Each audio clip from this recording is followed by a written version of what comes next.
gabi yung flight niya. Sana maaga tayo matapos sa shoot today para makahabol ako, maihatid natin siya. Pero yun yung isa sa mga main goals ng vlog na to for today. Maihatid natin si Dad. Wait lang po. Oo nga eh. Kasi, Taga saan ka? may kawayan po. May kawayan. Meron tayo subscribers sa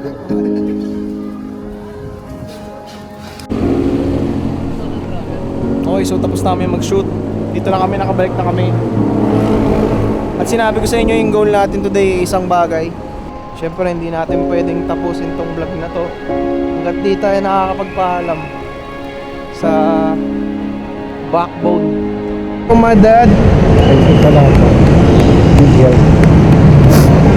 Yep.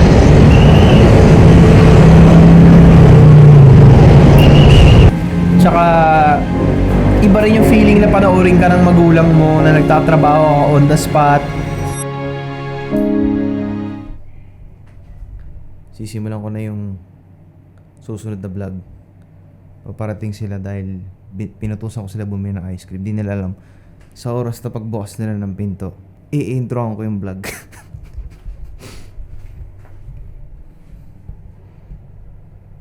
Dami yung energy ha. Nagpapahinga ako. Ang ingay nyo. Kanta kayo ng kanta. Ha? Hintayin nyo pagbukas nyo ng pinto. Magugulat kayo. Magugulat kayo sa enerhiya na ilalabas.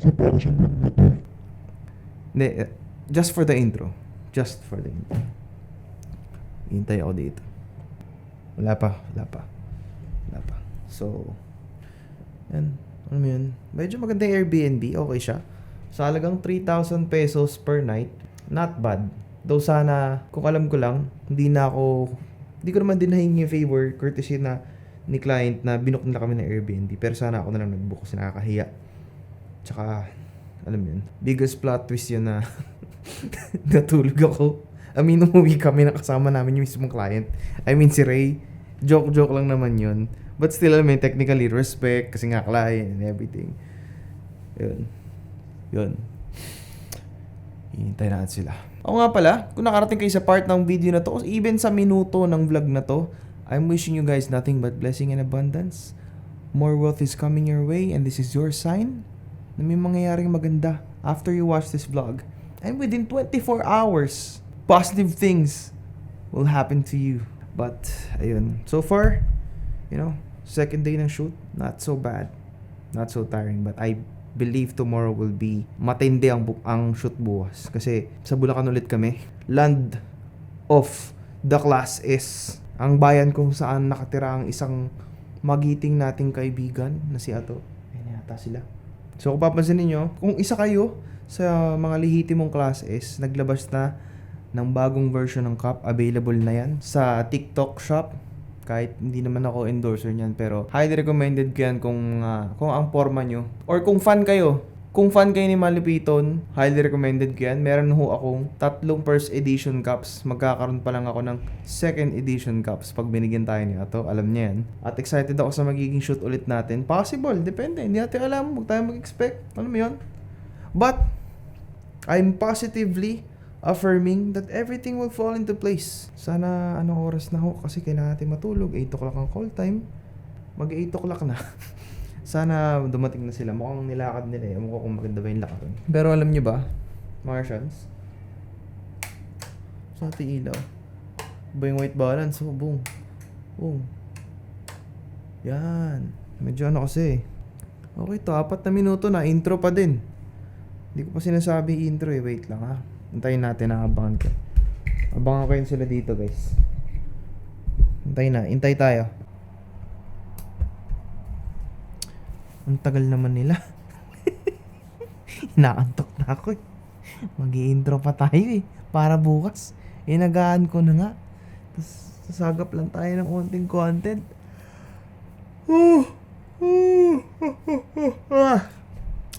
Pero iba yung pagod guys. Iba yung pagod. Pag uwi natin, exercise to. Exercise, tulog mahimbing. Ayan ang mga puking ina. Sa kasalukuyan! Welcome back sa 365. Alam nyo, asan ang energy ngayon? Asa? Gago. Tarantado. Energy pala ka mo.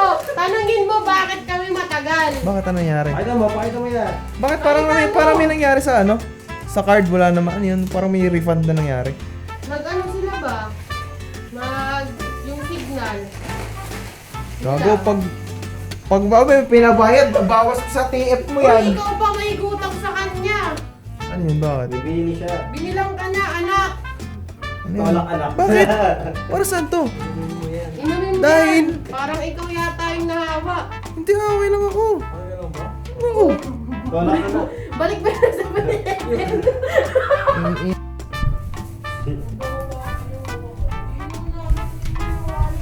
Kala mo naman mahahawa ako sa ubo.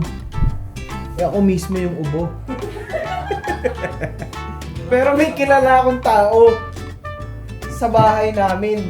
Hindi nawala ang ubo. Oo. Totoo yan, real talk yun. Hindi na wala. Pag napanood ng girlfriend ko tong part na to, tatawa yun kasi alam niya kung sino yung tao hindi nawala ng ubo. Parang pinaglihi sa ubo, parang inubo ng ubo, parang na-invento yung ubo. Yung na-practice niya na kung paano maging malaking ubo niya ngayon. Tulak hangin daw, plus magnum.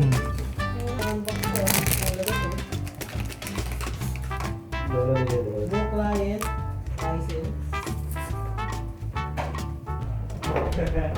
Okay, so guys, may na-discover ako about sa legendary videographer na hinahype natin ngayon sa internet. Yung kasama natin, dati palang vlogger tong agong to. Kaya pala sumigaw ng ganon. Kasi, 7 years ago, ito yung video niya, ipi-play ko, i-download ko, bigyan mo ng copy. Or kahit screenshot, or kahit 10 seconds lang yung pinaka-hype yung kanina yung pinlay mo. Bakit hindi mo sinasabi sa akin na nagbablog ka pala? Gusto mo ngayon, pwede naman, tuluyan na natin. Huwag naman. Patayin na kita ngayon. Hindi ko baga, sobrang tagal nang nagkat ako ng mga ganyan kasi na-focus na ako sa mga anak ko yun.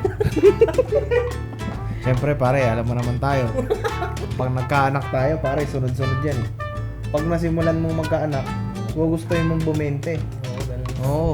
Hindi, pero seryoso dapat, guys, comment bukod sa hashtag, yung previous hashtag natin, naligo na si Mark. Ngayon, 1 like, 1 tabo. Pero, hashtag, bring back Kuya Marky. Tama ba, Kuya Marky? Yeah. O, papakita ko yan dito. Wala nang screenshot. Kuya Marky. Pero babaguhin mo pa ba yan? 370 subscribers. Tingnan yung mga video niya. Ewan ko lang kung papanoorin pa rin yung kabataan yan ngayon ha. Hindi ko lang alam. Pero para sa akin, pasok. Pasok ko yan. Yun nga lang, Estudyante, ganun. yung personality niya dyan, iba. Iba sa ngayon. Parang, kung napanood ko to bago ko to nakilala, ewan ko. Baka inuna ko to. Dahil nyo guys ha, magre-react kami oh. Ito, Oh. ilalagay ko sa... Sige, play mo. Uy, pahingin pera. Bibili ako ng Starbucks.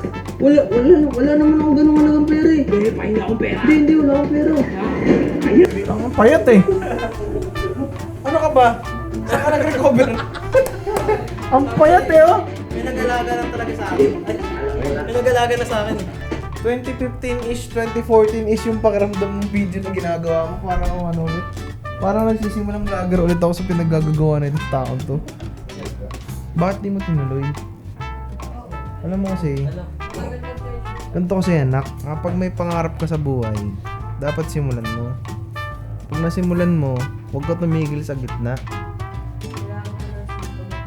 Ano naman tayo, may mga binubuhan tayo. Ikaw kasi ang dami mong binubuhay. May poultry farming ka. May rice trading ka. Ang dami mong business kasi pare. Pare kapag negosyante, Ano kasi ako eh, sa sobrang pagka-business. tama pare ha, ang dami mong business, 10 na. Yung pag-YouTube mo, nakalimutan mo. Hindi pwedeng ganyan. Tingnan mo, 370 na tao, hindi mo yung mapagkakasya dito lahat pare. Kailangan mo ng isang ay hindi ko pwede sabihin. Hindi ko pwede sabihin. Kailangan mo ng isang buong building para mapagkasya yan lahat. Kung ako sa'yo, tuloy mo, mag-expect ako sa'yo na simula sa vlog na to, pag nailabas to, nag-iisip na siya ng gagawin niyang vlog. Abangan nyo ah. Sabi ko na. Tapos inabangan ka na sa kanto lahat. Nagsasapak ka. Pagbabas natin dyan, may nakaabang isang grupo. Sabi daw po ni Marco Mars, abangan ka daw namin eh. Yung mga guard na ano, yung nakaputila. Oo nga. Sayang hindi ko na-videoan yun. Di seryoso, saan pa naman yan? Seryoso. Yung mga pagkakataon talaga na ito. Kasi ano eh, pare may potential eh.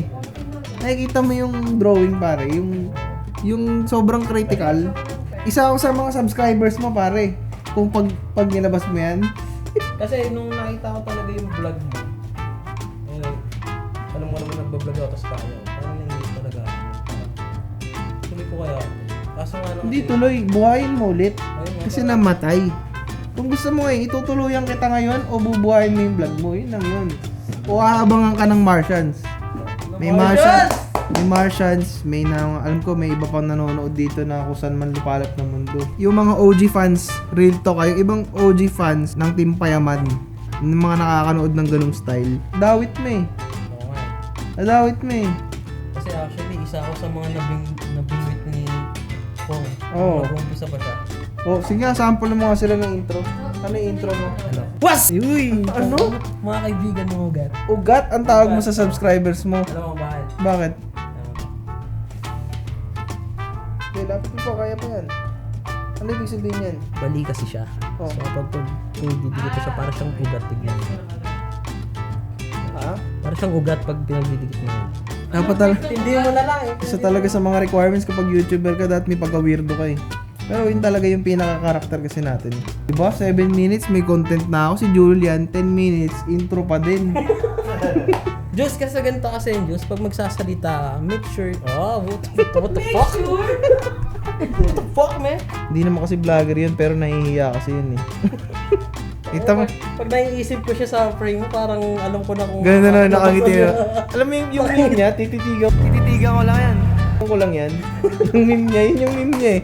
Gagawan ko pa ng meme ulit yung si Julian. Shit, man. Pero mag-upload kayo, pangako mo sa. Pwede, ma'am, may request ako yung personal, pare. Para lang sa mga business natin, pare. Para sa mga anak mo, sa mga misis mo. Mga? Patay tayo dyan. Ganto pare isa lang babae sa buhay mo, alam ko yun. Pero mapapangakuha mo ba ako ng isang vlog? Oo naman. Ngayon lang, sa isang, anong buwan na ba? March. Isang vlog mag-upload ka. Mananata ako ngayon. Sige, Ako po, si Mark Len, si B. Arsenal, na nangangako kay Marco Mars Photography Videography Services. nakalimutan mo pa yung karugtong. Ha? Di ba? Marco Mars Photography Videography Services, Rice Trading and Meat Products. So yun. Sige yun. Nangangako ako guys sa kanya na magpo-post ako ng panibago at bagong ako mag-vlog. Ngayong March. March? Oo. Ay, kailan ba? Ngayong March na. March na bukas. March na? Oo. Holy shit. Sige. O sige, o sige. Hindi, mag-upload. Isa lang. Para sa akin. Isa lang. Ano, gagawa ko ng bagong channel o doon pa rin? Lining ko dun Oh, pa gusto rin. ko- Para may pagbabasihan sila na, okay, nagbablog pala talaga siya dati. Hindi parang, parang pinilit lang niya na mag-vlog yan. Ayoko ng ganong image. Gusto ko respetado ka. Thank you. Gusto ko pare, nire-respeto ka ng mga kababayan natin dyan. Lalay, mga OFW na nanonood sa Switzerland. Para akong Paano tayo padadala ng t-shirt niyan, pare? Isa na siya kanyakan. Hindi, pare kasi tangin daw pinadala ng t-shirt, pare Kuya Marky vlog ba talaga o babaguhin mo na? Babago ko na. O sige, pag-iisipan niya kung ano yun. Isipan ko guys. O, ang susunod na dito na scene, shoot na namin ulit. Okay, transition mo. Oh, pucha. Parang gonya mo. Sobrang gaan. Ang ganda. Ano pang ina, bakit ako nagdadoubt sa kakayahan niya? Binigyan niya nga ako ng energy para mag-start. Tol, kung mapanood mo man to, napakahalimaw ng upload mo. 1 hour 35 minutes.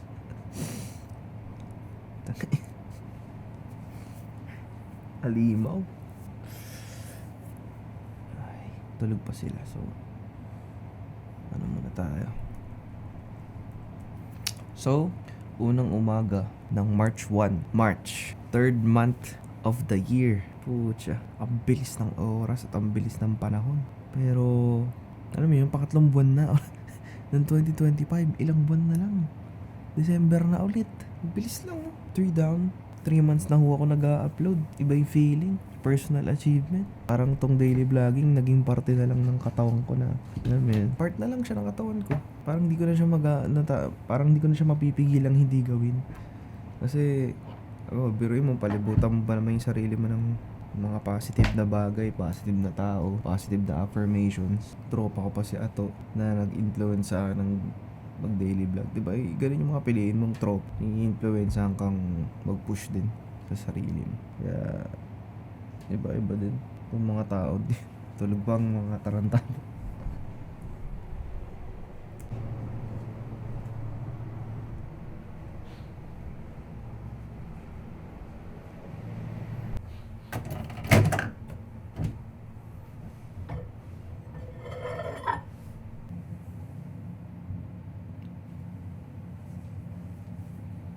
Hindi ako masyado nakatulog na mahimbing.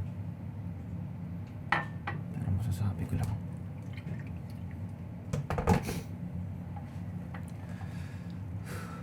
Last day of shoot. Na meron pa daw isa pa. Pero hindi ko alam kung kailan. Tsaka March 1. Ang alam ko ngayon araw ay aalis si Airpat. Gabi yung flight niya. Sana maaga tayo matapos sa shoot today para makahabol ako, maihatid natin siya. Pero yun yung isa sa mga main goals ng vlog na to for today. Maihatid natin si Dad. Tiwala tayo. Alam niyo na kung kanino. Itong lente kailangan nyo, Bray, sa documentary nyo. Oo, kailangan namin. Diba? Hanggang ngayon pinapanood pa rin namin tong vlog. Hindi pa rin namin tatapos.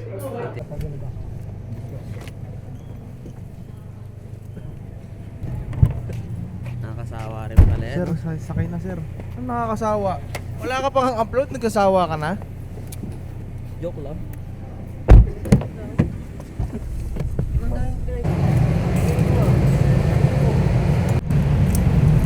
Okay, so nandito na kami sa first place kung saan kami mag-shoot.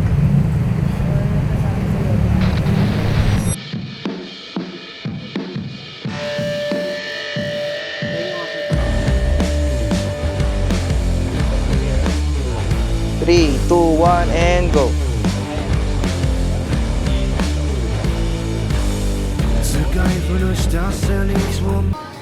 Siya pa.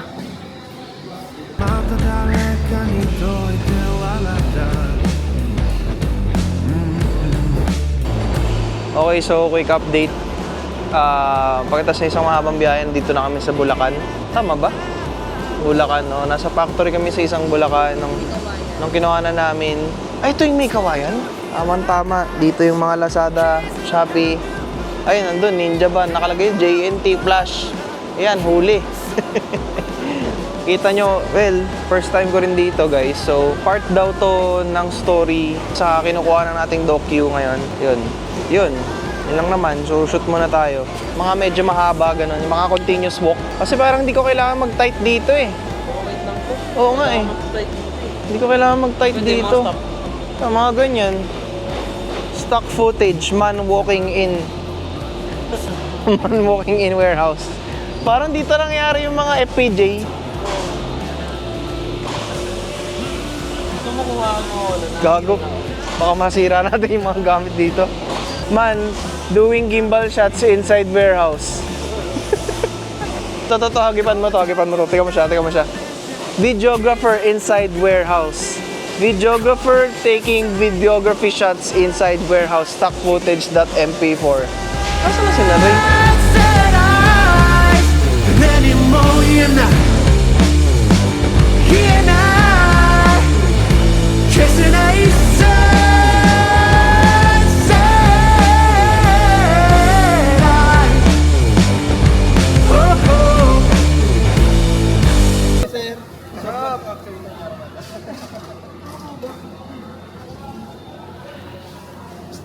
Taga-saan ka?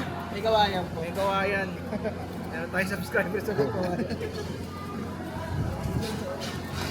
Dito sa...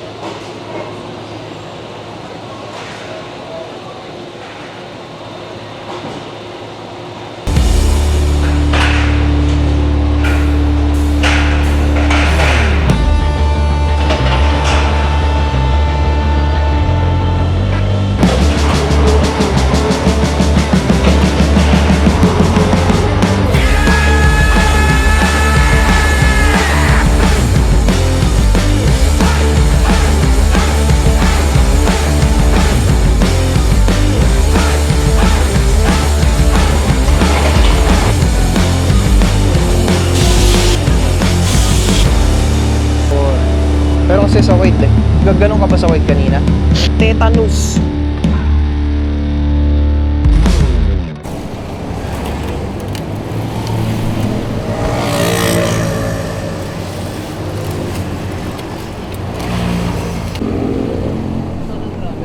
Okay, so tapos namin mag-shoot. Dito na kami, nakabalik na kami. At sinabi ko sa inyo yung goal natin today ay isang bagay. At bigla naging dalawa. So, yun, tara. Tara na. Tara.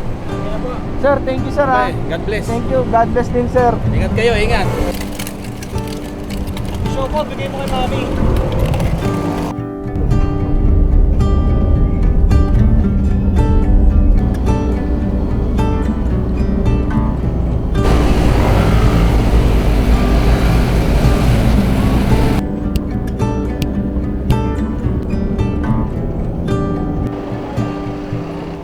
Okay, so guys, nakahabol tayo. Pero di natin siya dito sa labas, right, left, right. Okay, smoking area. Syempre, hindi natin pwedeng tapusin tong vlog na to hanggat di tayo nakakapagpaalam sa backbone ng pinaggagawa ko sa business ko. So, nasa wrong side ako ng airport. Nasa right side daw siya, pumunta ako sa left. Medyo tanga. Pero, tara na, nasa smoking area daw siya. Makakalain nila babiyaya ko. Vlogger tayo, hindi tayo mahihiya.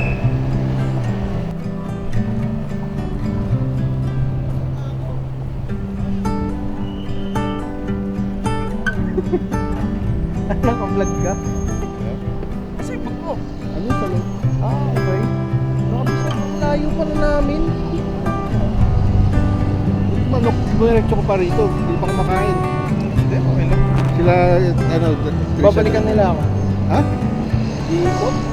Sama mo. Hindi, sa loob. Oo. Take ko pa ikot. Guys, mission success. Mga 180 daily vlogs lang. Konti lang yun. Okay.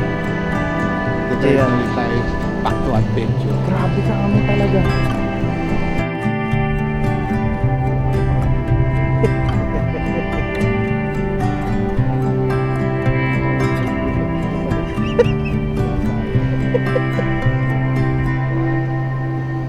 Oh. Ilaw pa. Kainis. Sa gilid na ako ng screen. Oh. Ayun sila. Sa baba, umikot yun. Umikot.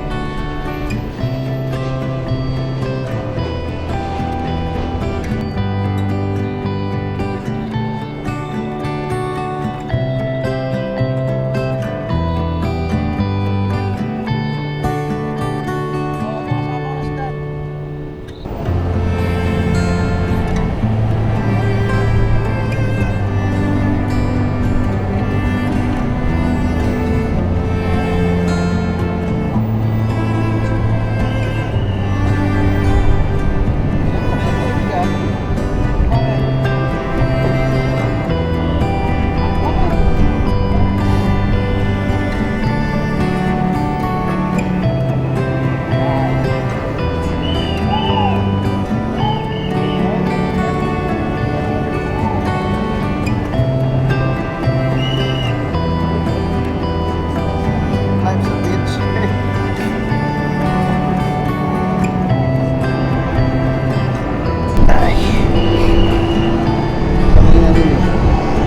Ewan ko saan nila, medyo malayo pa ikot nun kasi ano yan eh. Paakyat na. Baka nag-message na kasi yung kapitan. Sige na. Ha? Ingat. Sinabi ko sa'yo, ha? Yep. Video pa pala yun. Kalimutan ka? Ha? Ano? Wala pa eh.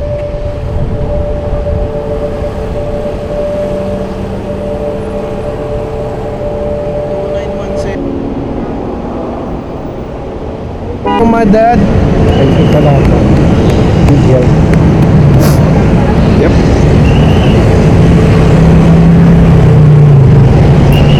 Wala.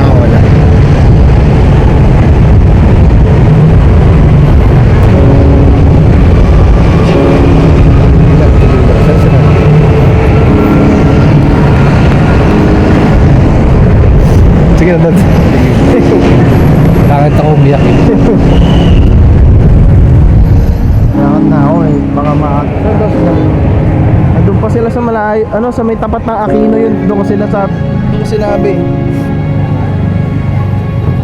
Araw. Oo. Sige, Dad.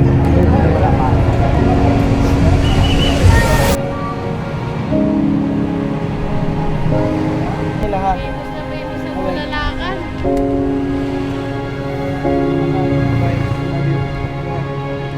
Bye ko naman. Ano magkwento sa kanila? Kung ano nangyari?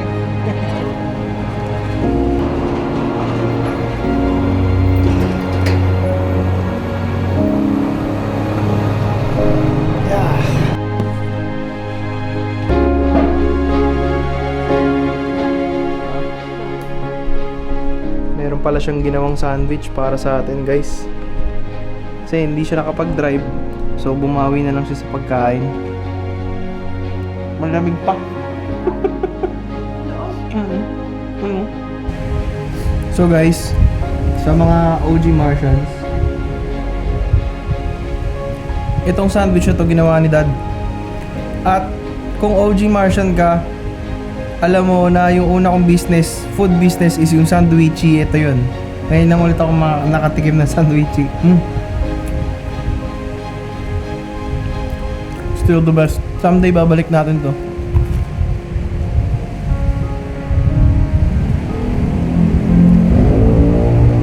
So sa mga nakarating sa part ng vlog na to, alam nyo na, I'm wishing you guys nothing but blessing and abundance. And sa mga napanood nyo, ayun, medyo personal sa akin tong vlog na to. Hindi ako usually nagpapakita ng mga gantong intricate parts ng buhay ko. Pero since hindi naman tayo million views pa, okay na ako na may personal record ako ng yung mga gantong moments ng buhay ko.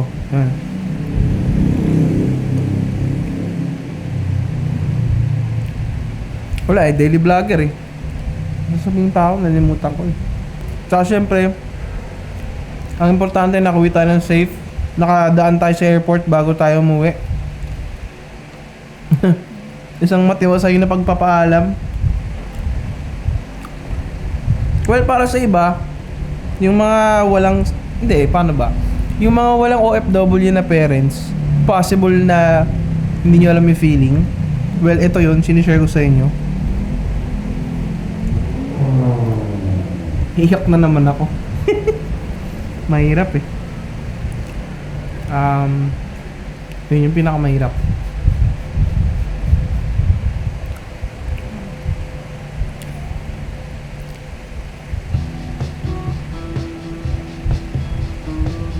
Patay ata electric fan, yung hangin yun eh. Napupuwing kasi yung mata ko. Pupuwing. So yun nga guys, kaya ano, yung pag mayroon kang OFW na magulang, super duper hirap ng feeling. Especially kung may bonding kayo. Kaya nakakatawa kasi yung mga, alam mo yung mga pelikula, mga short film na about sa magtatay or yung mga, basta yung mga umaalis na ibang bansa, talagang affected ako sa mga ganung bagay. Kasi parang yun yung pinaka soft spot ko. Tsaka yun nga yung very reason kung bakit pinagpapatuloy natin to. Kasi syempre gusto natin yumaman. Once na yumaman tayo, hindi niya na ulit kailangan umalis or sumakay.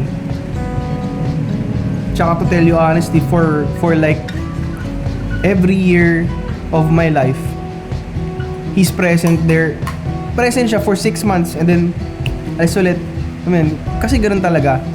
Kaya isa to sa mga resolve ko, personal resolve na magtrabaho sa lupa ng malapit sa pamilya, magtrabaho ng sobrang trabaho to a point na yumaman ka sa ginagawa mo. Yun talaga yun. Doon ako nakafocus. Yun yung determination ko. Kasi nga, ganun talaga. Kaya kung meron din kayong parent na seaman at close kayo sa tatay nyo, malamang sa malamang nakaka-relate kayo. Honestly, sobrang nahihiya ako na kinukwento ko to sa inyo. Kasi ito yung pinaka vulnerable na na part ng pagkatao ko. Yun. Kasi syempre kailangan ko magkaroon ng straight composure. Kailangan maging malakas ako para sa inyo, Martians. Kailangan matuloy natin itong 365 kasi ito nga yung goal. Hindi lang tayo alam mo yun, bukod sa mag-commit tayo everyday sa isang bagay. Kasi once nga na makapag-commit ka sa isang bagay, tuloy-tuloy yan. Lahat ng bagay mapaninindigan mo. Lahat ng bagay maaabot mo. Wala kang hindi pwedeng gawin. Pero kasi alam mo yun, share ko lang naman on my personal side, every time na sumasakay siya, parang feeling ko na pumapalpak ako sa ginagawa ko kasi kailangan niya na naman sumakay, kailangan niya na naman mag-provide. Though it's natural na kailangan mag-provide ng isang tatay sa pamilya. Ewan ko, iba lang siguro yung longing ko sa presence ng tatay ko simula nung bata ako na nagsiman siya. Talagang, though ang pinakamagandang part is nitong mga nakaraang buwan, even in the past year, or itong mga nakaraang buwan, simula nung naging driver siya sa mga shoot, alam mo yun, mas lalo kaming naging close at nakapag-bonding, at para sa akin parang nabawi niya lahat ng mga oras na alam mo yun, ano siya eh, kumbaga naging support system ko kasi siya. Especially nung time na nag-shoot nga kami sa Hard Rock. Nakakatawa na nag-shoot ka on-site tapos may kasama kang parent, 'di ba? Isipin ng mga tao, mama's boy ka or daddy's boy ka. Pero ano kasi, support system talaga sila. Tsaka iba rin yung feeling na panoorin ka ng magulang mo na nagtatrabaho on the spot. And at the same time, nararamdaman mong proud sila sa ginagawa mo. Hindi ka nila kinahihiya, sinusuportahan ka ng buo. Tsaka hindi ka sinusukuan. Kumbaga yung career ko, kung nasan man ako ngayon, yun. Hindi ako magiging Marco Mars. Alam mo yun, kung hindi magiging ganito yung situation ko sa buhay. Hingang malalim lang, guys. Composure is the key. Kailangan hawak mo pa rin emosyon mo eh. Kailangan ipakita ko pa rin na strong ako sa inyo eh. Syempre tapos kakainin mo pa yung sandwich na ginawa niya. Ano ibig sabihin nito? Anong iniwan mo, dad? Napaka-drama eh. Partly guys, honestly, pagod din ako today galing sa shoot. Super nakakapagod yung shoot today. These past 3 days. Kung napapanood yung vlog, ang ganda ng energy, ang ganda ng pace. Kasi talagang 100% binuhos ko yung pwede kong ibuhos. Despite sa mga current situations, sa hirap, sa ano ba yung term na hinahanap ko? Sa mga inconvenience na nangyayari. Sana makaabot kayo sa part ng vlog na to. And another more reason to pursue the 365 is dahil nanonood yung tatay ko from afar. Sa dagat na naman siya. Kasama niya na naman yung mga titan sa dagat.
Bigyan mo ko niyan.